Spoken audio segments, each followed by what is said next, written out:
이번 시간은 우리 항공기가 운항하는 절차에 대해서 운항 방식과 운항 절차에 대해서 같이 알아보는 시간을 갖도록 하겠습니다.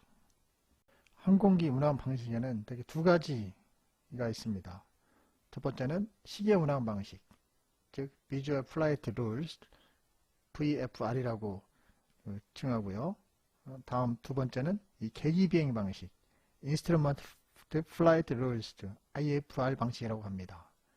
먼저 이런 시계 비행 방식은 말 그대로 조종사의 조종 능력과 판단에 주로 많은 면에서 결정에 의해서 이루어지는 비행 방식이라고 할 수 있는데, 시계 비행 방식은 그 외부 유명한 지형 지분이라든지 참조물을 이용하는 방식이에요. 조종사가 비행하면서 장애물이라든지 뭐 가옥, 산, 다양한 건물, 뭐 구름 이런 걸 참조해서 비행하는 방식이 되겠습니다. 반면에 계기 비행 방식은 항공기에 탑재된 기계를 이용해서 고도, 속도, 방향 등을 조종하여 비행하는 방식이다 라고 볼 수 있습니다. 주로 기상이 시계병을 위한 철저히 이하일 때나 야간 비행, 장거리 비행일 때 많이 사용되고요. 계기 비행은 시계 비행과는 달리 구름 속이라든지 구름 사이에서도 계기를 이용해서 비행할 수가 있어요. 따라서 이러한 항공 계기에 대한 이해와 점검, 작동 원리 등을 조종사는 잘 알아둬야 되겠죠. 네, 항공기 운항 절차에 대해서 세부적으로 알아보기 전에 간단히 순서를 좀 정리해 보면, 이게 표에서 보시는 것처럼 항공기는 그라운드에서 준비를 해서 테이크업, 이륙, 그다음에 상승, 그다음에 순항, 그다음에 하강, 착륙 순서로 항공기는 대개 운항을 하게 됩니다. 이제 항공기 운항의 첫 단계로는 이제 비행 계획을 수립하게 되는데, 여기는 되게 두 가지가 굉장히 중요한 요소예요. 첫째는 기상 파악과 차트 및 탑재 연료를 확인하는 겁니다.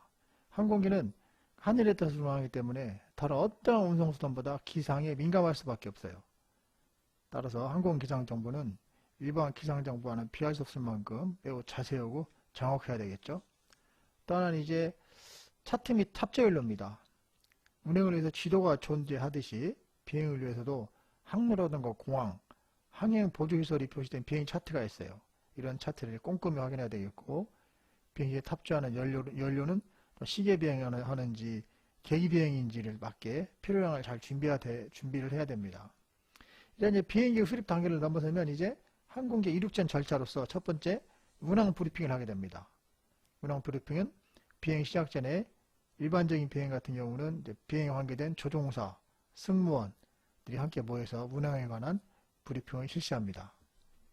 자, 항공기 이륙전 절차 두 번째 순서는 비행 전 점검입니다. 이 비행 전 점검은 매일 비행 전에는 반드시 정해진 점검 절차와 체크리스트에 의해서 항공기의 내부 및 외부 점검을 실시해야 됩니다. 이러한 비행 점검이 끝난 다음에는 이제 시동 및 지상 활주가 있는데, 이제 항공기 점검이 끝나면 조종실로 돌아와서 항공기 엔진에 시동을 걸게 돼요. 물론 시동 절차 역시 정해진 체크리스트에 의해서 수행하게 되고, 또 지상 관제소에 지상 활주 인가를 받은 후에 유도로, 택시웨이라고 하죠. 유도를 따라 활주로 이동하게 됩니다. 이 단계를 거쳐서 이제 드디어 이륙을 하게 되는데, 조종사는 이륙을 위해 관제탑에 이륙 허가를 받게 돼요. 그래서 활주로에 진입하게 된 다음에 이륙 전 다시 한번 계기 장치를 확인한 다음에 드디어 최대 출력을 이용해서 한정된 시간 동안 이륙을 하게 됩니다. 자, 이렇게 이제 이륙한 항공기가 상승 및 순항 단계를 가야 되겠죠. 이제 상승은 이륙을 마친 항공기가 고도를 높이는 단계를 상승이라고 하고, 이제 순항을 목표기에 도달한 후 목적지까지 가기 위한 단계로서 계기 비행과 시계 비행으로 나누어서 순항을 하게 됩니다. 자, 이러한 이제 항공기 이륙전 절차를 통해서 상승해서 목적지까지 다 순항을 한 다음에 이제 항공기는 착륙 절차를 밟아야 되겠죠. 그래서 첫 번째 단계는 이제 접근 과정이 되겠는데, 순항 과정을 통해서 이제 목적지 상공에 도달하면 고도를 낮추고 착륙을 준비하게 되죠. 이 경우에도 시계 비행의 경우와 계기 비행의 경우가 약간 다를 수 있어요. 즉 시계 비행의 경우에는 공항에 정해진 국제 절차에 따르면 되는데, 계기 비행의 경우보다 매우 복잡해요. 계기 비행 시에는 항로를 비행해서 목적지 부근이 레모 항로에서 공항에 전환하기 위한 경로를 이용을 해야 됩니다. 자, 항공기 착륙 절차, 이제 착륙 및 주기에 대해서 좀 간단히 살펴보겠습니다. 그림에 보시는 것처럼 착륙은 말 그대로 항공기를 활주로에 안전하게 접지시키는 단계를 말합니다. 이 시계 비행의 경우에는 목적지 공항에 착륙 인가를 득한 후에 국제 절차에 따라 진입해서 활주로를 중심으로 한 사각 장비를 이용하여 착륙을 시도합니다. 반면에 계기 비행 시에는 통상 최종 접근 지점, Final Approach Fix라고 하죠. 최종 접근 지점 정도에서 관제탑과 교신해서 착륙 인가를 받고 일정한 고도에서 활주로를 육안으로 확인한 후에 착륙 절차를 수행하게 됩니다. 비행기는 어떻게 착륙하는 걸까요? 일반적인 비행기 착륙 과정을 간단하게 알아보겠습니다. 비행기가 착륙을 위해 활주로에 접근하는 것을 말 그대로 접근, 영어로는 approach라고 합니다. 접근은 엄밀히 말하면 착륙은 아니지만 착륙 직전의 단계로 착륙과 밀접한 관계가 있습니다. 조종사는 눈으로 활주로 모양을 보면서 비행기를 조작하는데요. 비행기는 3차원 운동을 하기에 크게 두 가지 조작을 합니다. 활주로 중심선에 맞추는 수평적인 조작과 일정한 강하각을 유지해 내려가는 수직적인 조작이 있죠.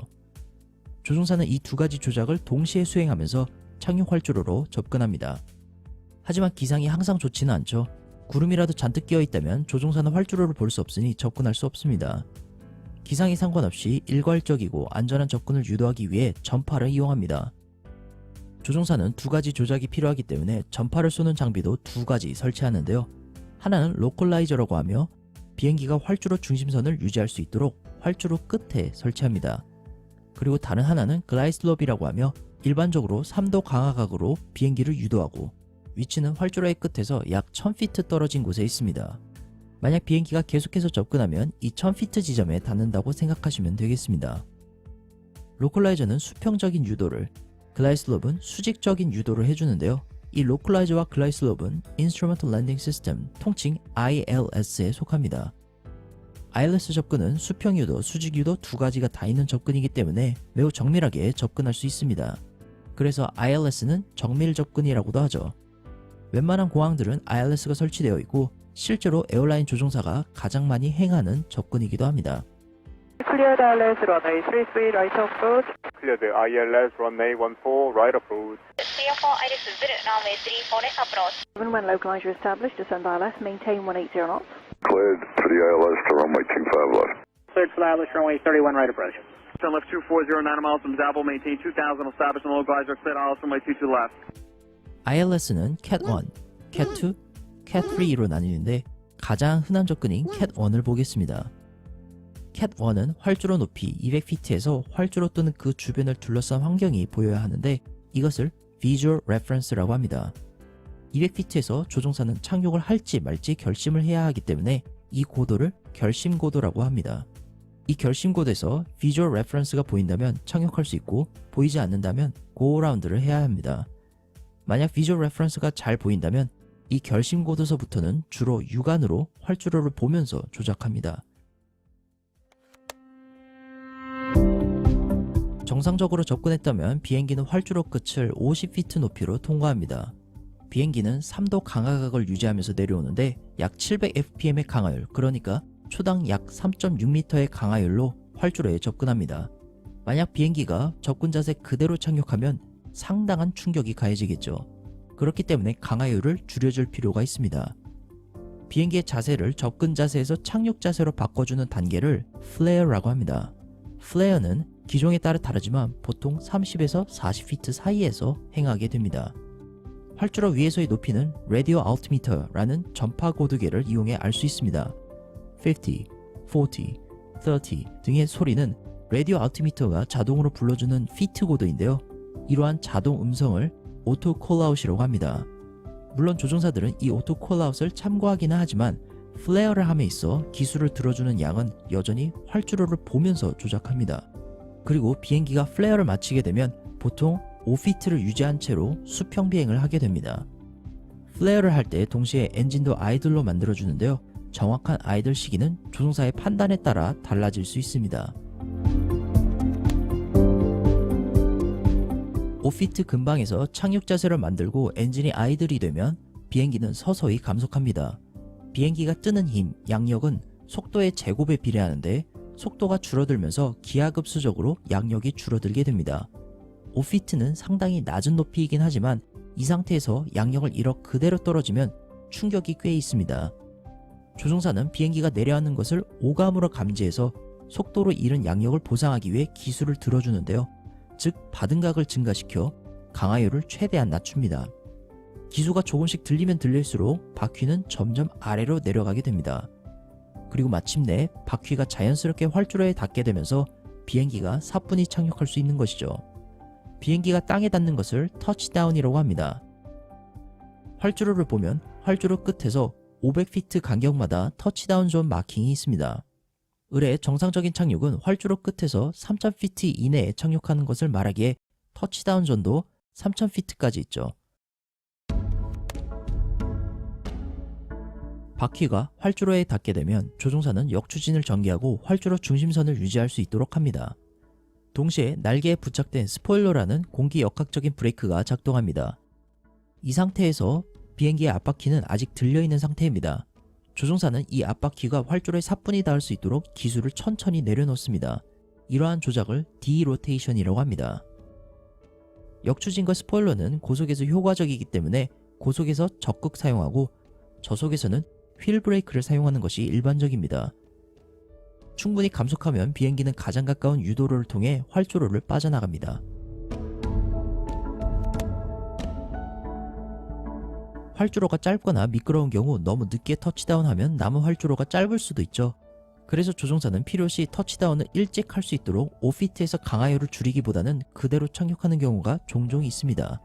이러한 랜딩은 다소 부드럽지 못하기 때문에 펌 랜딩이라고도 합니다. 물론 펌 랜딩은 조종사가 일부러 할 수도 있고 의도치 않게 발생할 수도 있습니다. 하지만 결론적으로 모든 펌 랜딩은 정상적인 착륙에 속합니다. 펌 랜딩과 많이 혼용해서 쓰는 하드 랜딩도 있는데요. 하드 랜딩은 엄밀히 말해서 펌 랜딩이 아닙니다. 하드 랜딩은 기체에 손상을 줄 수 있는 착륙으로 정상적인 착륙이 아니죠. 하드 랜딩의 판단은 느낌으로 하는 것이 아니라 터치다운 시 가속도인 G를 측정해서 G가 규정치보다 초과이면 하드 랜딩을 의심하고 비행기를 검사하여 이상이 없는지 확인합니다. 반대로 부드럽게 내린 것을 스무드 랜딩이라고 하는데 영어의 표현 중 버터처럼 부드럽다 라는 말로 buttery smooth 라고 합니다. 그렇기 때문에 매우 부드럽게 착륙한 것을 버터 랜딩이라고도 하죠. 부드러운 착륙이 가장 좋은 착륙이다. 이러한 의견이 꽤나 지배적인 것 같은데요. 조종사의 입장에서 말씀드리면 가장 좋은 착륙은 버터건 펌이건 간에 정상적인 범위에서 안전하게 활주로 중심선에 착륙한 것이라고 말씀드리고 싶습니다. 비행에 있어 가장 최우선은 편의가 아닌 안전이니까요. 네, 오늘의 영상은 여기까지입니다. 시청해주셔서 감사합니다. Have a safe flight.